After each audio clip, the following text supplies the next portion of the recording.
Deep within the crystalline archives of the Galactic Confederation, Senior Archivist Zex 427 discovered something that would change the course of galactic history. The quantum crystal pulsed with an unusual frequency, a frequency reserved only for the most critical warnings left by the Ancient Ones. The archive chamber's bioluminescent walls dimmed as Zex activated the crystal, its lattice structure unfolding like a geometric flower. The message within dated back 50,000 standard cycles, left by the most advanced civilization known to have existed in the galaxy. Warning: Classification Omega-7. Species designation: Human.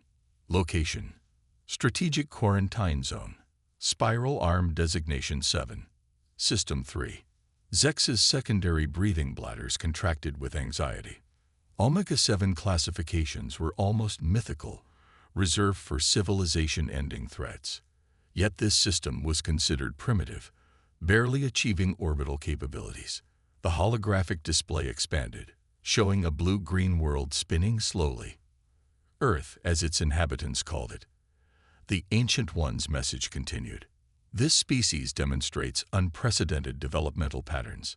Standard evaluation metrics do not apply. Primary distinction: humans advance through adversity rather than despite it. Warning: traditional suppression methods will accelerate their development. Zex's neural tendrils curled in confusion. The message contradicted everything known about civilizational development. Species were supposed to advance in predictable patterns, each technological step following naturally from the last. The archive's next sequence showed historical data: a human city devastated by atomic weapons. The ancients had expected this to halt their development. Instead, within one generation, humans had mastered atomic power and begun exploring space. A plague that should have collapsed their civilization instead led to revolutionary advances in medicine. Global climate shifts that should have caused extinction sparked unprecedented technological cooperation. Most critical observation: the message continued: humans demonstrate collective problem-solving capabilities that defy standard models. They do not think as individuals or even as a unified species, but as a vast parallel processing network, each unit capable of independent innovation. Before Zex could process this information, the Archive's emergency protocols activated. Supreme Commander Vril of the Confederation Fleet had requested immediate access. The towering figure of the military leader materialized in the chamber, his crystalline armor refracting the Archive's light. "Archivist, you've accessed restricted data regarding System 3. Explain." Zex's color patterns shifted to formal recognition. "Commander, I've discovered an ancient warning about the humans. They recommend extreme caution." The humans. Vril's neural patterns pulsed with amusement. "We've been observing them for centuries. They still burn fossil fuels. Their space vessels are primitive chemical rockets. They wage wars over resources and ideology. They're barely Category 2. But, Commander, the ancients specifically warn." The ancients were overcautious, Archivist. That's why they vanished, hiding from shadows. Vril's armor shifted, displaying tactical readouts. "We've already launched our guidance initiative. The Confederation will help these primitives develop properly." "Commander, please. The warning suggests this could accelerate." "Enough." Vril's neural patterns flared. "The decision is made. We'll establish contact within one planetary rotation. The humans will be grateful for our superior guidance." As Vril's hologram faded, Zex turned back to the archive. The final section of the Ancient's warning was playing. Primary recommendation: do not attempt contact until humans reveal themselves. They are aware of the galaxy but choose isolation. This is not from fear or inability. They watch, they learn, they prepare. Most critically, they hide their true capabilities. In orbit around Earth, the Confederation's contact fleet emerged from hyperspace, their massive ships designed to awe primitive species with their majesty. They expected to find a planet in chaos, ripe for guidance. Instead, their sensors detected something impossible. The radio noise, Thermal signatures and electronic emissions that had marked Earth as primitive vanished. In their place, quantum signatures unlike anything in Confederation records began appearing worldwide. The humans had been waiting, and they had not been primitive at all. In his archive chamber, Zex watched the incoming data with all 4 neural clusters engaged. The ancients' warning now made perfect sense. Humanity's apparent primitive state hadn't been their true form, it had been their camouflage. The signal marking the end of Earth's lengthy masquerade was reaching the archive. It contained just 3 words, transmitted on frequencies that shouldn't exist. "We are ready." Admiral Chen watched the Confederation fleet through quantum-shifted eyes. Her consciousness spread across Earth's hidden defense network. From her command center deep within the Himalayas, she observed their primitive-looking satellites passing through the alien ship's scanning beams. Each satellite contained barely enough technology to maintain orbit on the surface. "Status report," she subvocalized, the quantum entanglement network carrying her words to defense posts scattered across the solar system. "Ghost protocol holding steady," came the response. "They're still seeing what we want them to see. Old rockets, radio waves, fossil fuel emissions." The corner of Chen's mouth twitched. Humanity had maintained this facade for over a century, ever since detecting the first alien probes. While the world appeared to squabble over oil and wage small wars, they had quietly unified and advanced far beyond what their visitors suspected. The largest Confederation vessel, a massive crystalline structure that rippled with energy fields, moved into geosynchronous orbit. Their transmission came on all frequencies, broadcast in every human language. "People of Earth, we come in peace. Your civilization has reached a crucial development stage. The Galactic Confederation offers guidance to emerging species. Accept our leadership, and we will shepherd you to the stars." In her command center, Chen nodded to her communications officer. "Let's show them our first card. Traditional channels only." Worldwide, carefully orchestrated chaos erupted. News stations broadcast panicked reports. Military forces scrambled outdated jets. Political leaders made contradictory statements. To the Confederation's observers, Earth appeared to be a planet in disarray, exactly as expected. Supreme Commander Vril watched the humans' response with satisfaction. Precisely as predicted. Prepare the guidance protocols. His satisfaction turned to confusion when a single coordinated message cut through the chaos, transmitted through what appeared to be a hastily cobbled-together array of radio telescopes. "Confederation vessels, this is Earth United Command. We appreciate your offer. However, we should inform you that your ships have already entered our defense grid." Vril's neural patterns flickered with amusement. "Defense grid. Our sensors detect nothing but primitive satellite debris." The space around his fleet transformed. Thousands of seemingly dead satellites simultaneously shed their decaying outer shells. Beneath each piece of space junk lay quantum state technology that the Confederation's scientists had theorized but never successfully built. In his archive chamber, Zex watched the sensor data with fascination. The humans hadn't developed along expected lines because they had deliberately chosen a different path. While other species built obvious defenses, humans had hidden theirs in plain sight. While others announced their achievements, humans had concealed them. On Earth, Admiral Chen opened a direct quantum channel to the Confederation fleet. "Perhaps we should start again. You see, we've been watching you for quite some time. Those primitive probes you sent, we reverse-engineered them. Those surveillance satellites you thought were undetectable, we've been feeding them carefully curated data for decades." The Confederation fleet's sensors finally penetrated the quantum camouflage, revealing the true Earth. Below the carefully maintained veneer of a developing world lay a civilization that had mastered technologies the Confederation had only dreamed of. Massive orbital platforms, previously invisible, powered up. Cities shimmered as their quantum shields activated. The moon's dark side revealed vast shipyards and research facilities. "Impossible," Vril whispered. "You were burning fossil fuels, fighting amongst yourselves, using chemical rockets. A performance, Chen replied. One we maintain because we learned long ago that the quiet ones see more, learn more, and grow more than those who announce their every achievement. We needed to understand the galaxy before we revealed ourselves. In orbit, more satellites transformed, creating a web of quantum-linked defensive positions around the planet.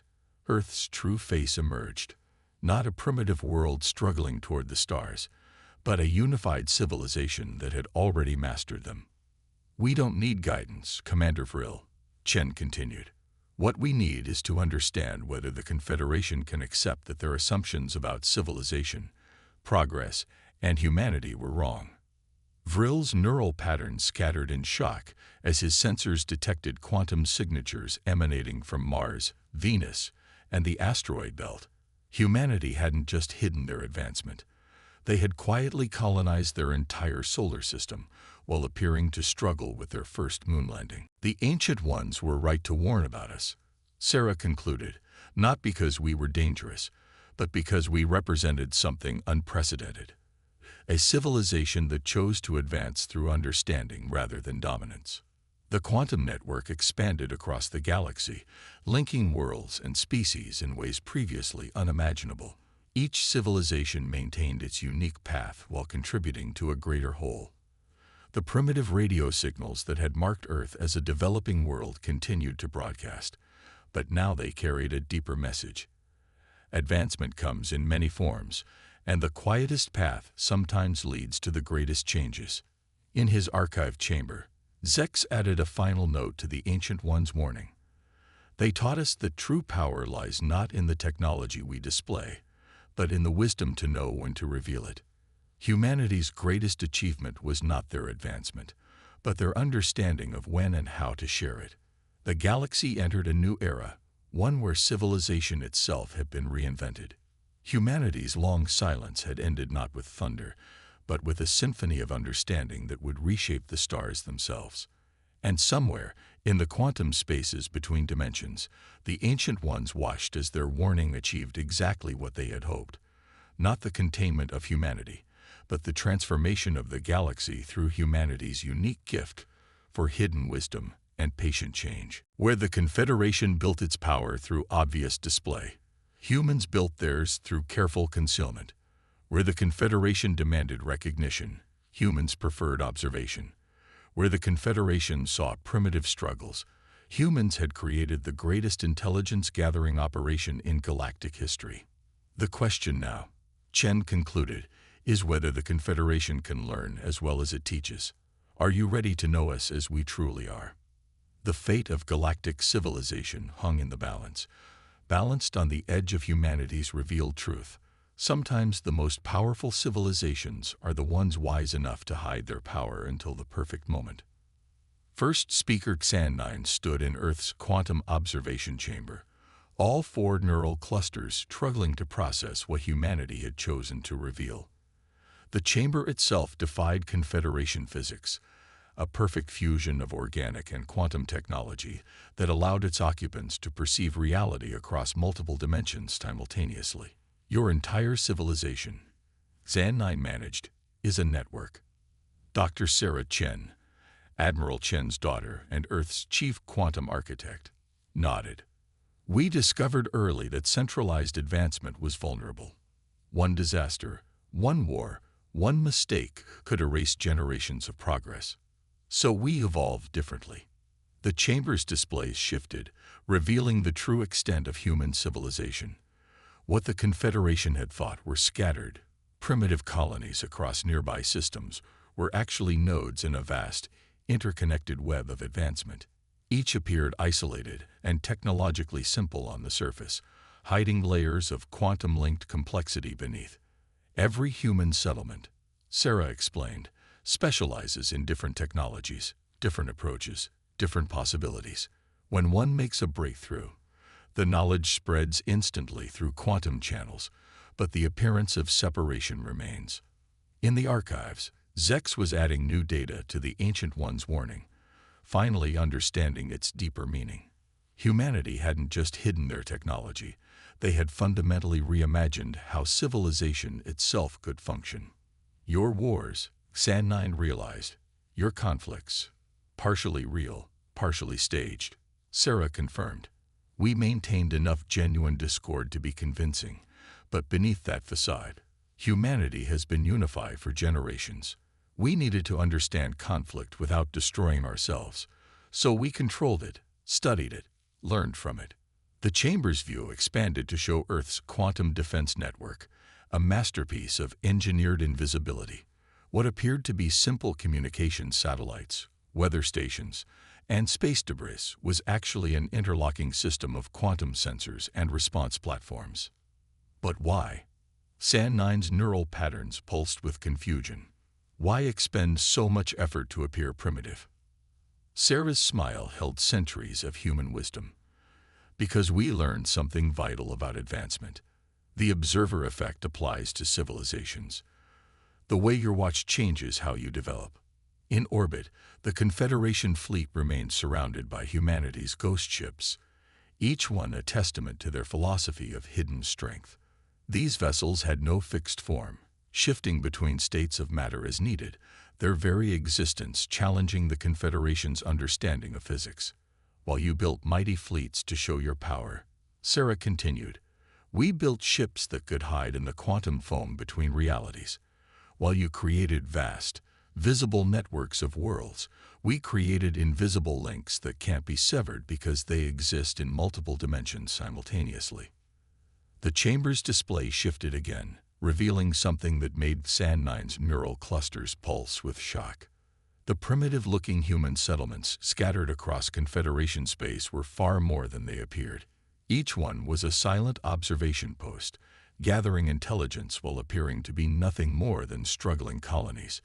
You've been inside our civilization all along, San 9 whispered. We needed to understand you, Sarah explained. Not to conquer or control, but to know if cooperation was possible. Every piece of technology you sold us, we had usually developed centuries earlier. We traded primitive versions of our innovations to study how you thought, how you lived, how you viewed the galaxy. In the archives, Zex added another annotation to the Ancient One's warning. Humanity's greatest innovation. They transformed their entire civilization into a distributed learning system, each part appearing isolated while remaining quantumly linked. Sarah led San 9 deeper into the chamber, where the full scope of human achievement became clear. They hadn't just mastered quantum mechanics, they had transformed their entire society based on its principles.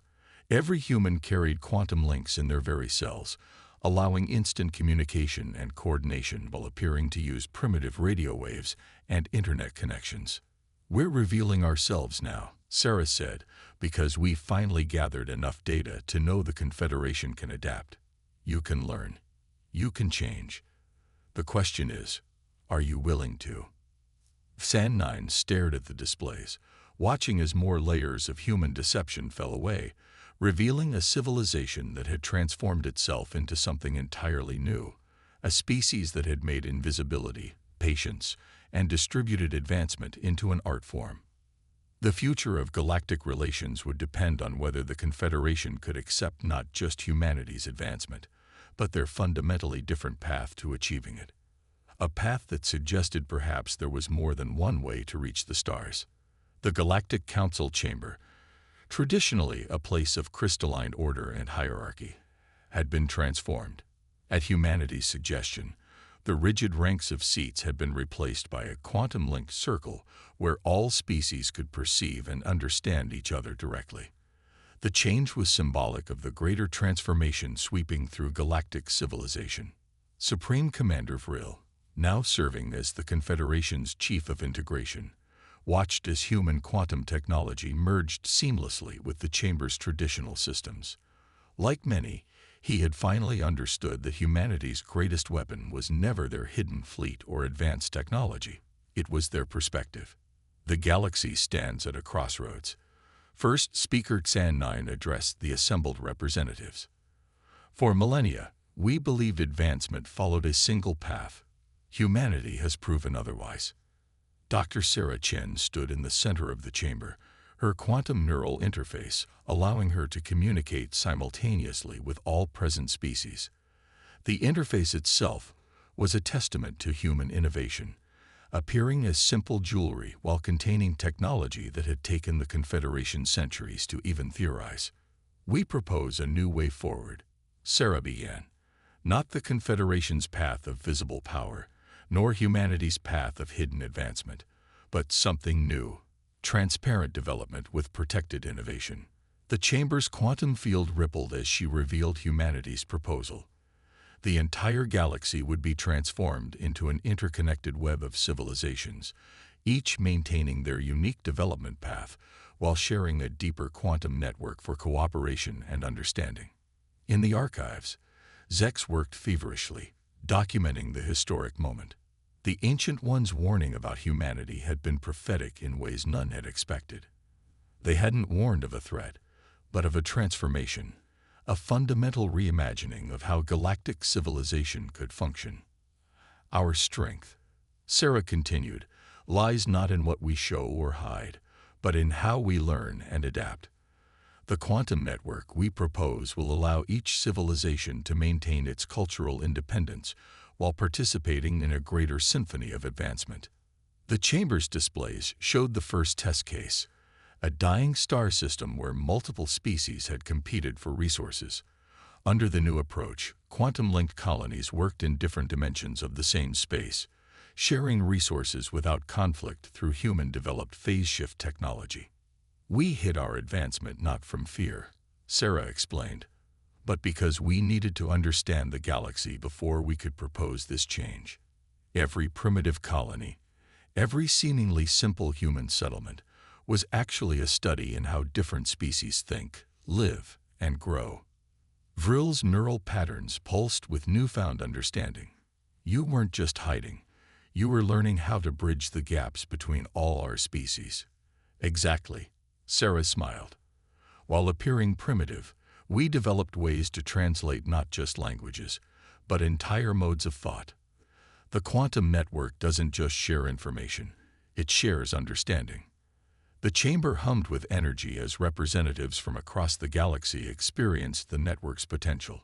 Species that had never been able to communicate directly suddenly found themselves sharing concepts, emotions, and innovations with perfect clarity. In orbit above Earth, the combined fleets of humanity and the Confederation underwent their own transformation. The rigid, crystalline ships of the Confederation began incorporating human quantum technology, while humanity's ghost fleet became visible, showing that strength could be both hidden and revealed as needed. The Ancient One's warning now made perfect sense. Humanity's greatest weapon wasn't their technology. It was their patience, their willingness to advance in silence, to learn without teaching, and to hide their true nature until the moment of their choosing. That moment had finally arrived. Supreme Commander Vril stood before the Confederation's Emergency Council, his neural patterns pulsing with barely contained agitation. The holographic displays showed Earth's solar system, now revealed to be far more complex than anyone had imagined. "They hid everything," he reported. "While we watched them launch primitive rockets, they were building quantum drives. While they argued over fossil fuels, they had already mastered zero-point energy. Their apparent conflicts were elaborate deceptions." The council chambers erupted in overlapping neural signatures of disbelief and concern. First Speaker Xan9 raised all four appendages for silence. "Commander, your assessment of their military capabilities." "Unknown," Vril admitted. "Every time we think we understand their technology, they reveal another layer. Their entire civilization is built on recursive deception." In Earth's Quantum Command, Admiral Chen watched the Confederation's deliberations through their own surveillance network, which humans had compromised years ago. She turned to her staff. "They're about to attempt a show of force, initiate protocol ghostance. Across the solar system, humanity's hidden installations went dark. Even the quantum signatures disappeared, leaving only the carefully maintained facade of a primitive civilization." In Confederation space, Vril gathered the largest fleet ever assembled. 10,000 ships, representing the combined might of 300 advanced civilizations. The message was clear: cooperate or be overwhelmed. The fleet emerged from hyperspace in waves, filling Earth's sky with crystalline ships that blocked out the sun. Vril's voice boomed across all frequencies. People of Earth, your deceptions end now. Submit to Confederation authority. Or, the transmission cut off as every Confederation ship simultaneously lost power. They hung in space, crystal shells now dark and lifeless. Impossible, Vril whispered. Our systems are triple redundant. Quantum entanglement can be such a tricky thing. Admiral Chen's voice came through their emergency systems, especially when you don't realize your quantum circuits were manufactured in human facilities. The truth hit Vril like a physical blow. The Confederation had believed themselves to be monitoring a primitive world, never realizing that humans had already expanded far beyond their solar system. Those supposedly primitive human colonies spotted across nearby systems, hidden manufacturing centers, producing technology that the Confederation eagerly purchased, never suspecting its true source. For decades, Chen continued, you've been integrating our technology into your ships. Technology we designed to shut down when activated by a specific quantum signature. We didn't hide our advancement from fear, Commander. We hid it because it was tactically advantageous. Around the paralyzed Confederation fleet, space itself seemed to ripple. Thousands of ships emerged from quantum shadows, humanity's true fleet. Unlike the crystalline elegance of Confederation vessels, these were dark, angular, and utterly invisible to conventional sensors. In the archive chamber, Zex watched with growing understanding. The Ancient One's warning hadn't been about humanity's potential for violence or conquest. It had been about something far more profound, their capacity for strategic patience. You see, Commander, Chen's voice carried a hint of amusement. While you were watching our rocket launches, we were watching your entire civilization. While you were monitoring our primitive wars, we were learning every detail of your technology, culture, and weaknesses. Not because we want to conquer you, but because we needed to understand if you could accept equals rather than subjects. The human ships took position around the helpless Confederation fleet. They could have opened fire at any moment. Instead, power gradually returned to the alien vessels. Consider this a demonstration, Chen explained. Not of our hostility, but of why the Ancient One suggested waiting until we revealed ourselves. We don't want conflict. We don't want dominion. What we want is what we've always wanted, to learn, to grow, and to understand. Vril's neural patterns stabilized as he finally understood. Humanity's greatest weapon wasn't their hidden fleet or their superior technology. It was their fundamental approach to advancement itself.